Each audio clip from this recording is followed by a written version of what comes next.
প্রশাসন নাকি সন্ত্রাস? আমার প্রশ্ন আপনাদের কাছে, আমরা কি করেছিলাম? আপনারা জানেন, আমি শিক্ষামন্ত্রীর কাছে আমি দাবি জানাই, আপনি যে দাবিটাতে ডিক্লারেশন দিয়েছেন, আপনার কথা মতো আমরা রাজপথে এসেছি। আসার পরে কেন আমাদের উপরে এভাবে আক্রমণ করলো?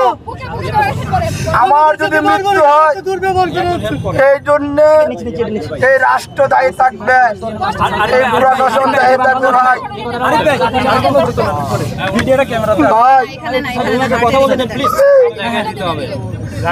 দীর্ঘ একটি মাস ধরে জাতীয় পার্টির মহাসচিব সহ ময়মনসিংহের 11টি আসনের সকল সাংসদদের কাছে গিয়েছি, যুব ক্রীড়া প্রতিমন্ত্রী জাহিদ স্যারের কাছে গিয়েছি। জাহিদ হাসান রাসেল স্যার এটার পক্ষে সুপারিশ করেছে, বলেছে এটা হওয়া উচিত। তোমরা কারা প্রশাসন? তোমরা কারা আমি জানতে চাই। তোমরা কে দেশের না অন্য কোনো দেশের আমি জানতে চাই। আমার ভাইয়ের কিছু হলে চলবে আগুন ঘরে ঘরে, চলবে আগুন ঘরে ঘরে। আমার ভাইয়ের কিছু হলে, আমার ভাইয়ের কিছু হলে চলবে আগুন ঘরে ঘরে, চলবে আগুন ঘরে ঘরে। আমার ভাইয়ের হলে, আমার ভাইয়ের কিছু হলে চলবে আগুন ঘরে ঘরে। আমার ভাইয়ের সংবাদমাধ্যমের বন্ধুরা, সহযোদ্ধারা, প্রিয় ছাত্র ভাইয়েরা, আমরা একটা কথা বলতে চাই।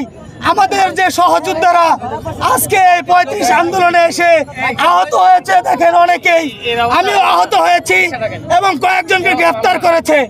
আমি বারবার একটি কথা বলতে চাই, প্রশাসনের কাছে বলতে চাই, তাদের উপর যাতে আর কোনো নির্যাতন করা না হয়। তাদের উপর যদি কোনো নির্যাতন করা হয়, এই আন্দোলনের দাবানল সারা বাংলাদেশে ছড়িয়ে দিব। তাদেরকে ছেড়ে আমরা এই রাজপথ থেকে আমরা যাব না।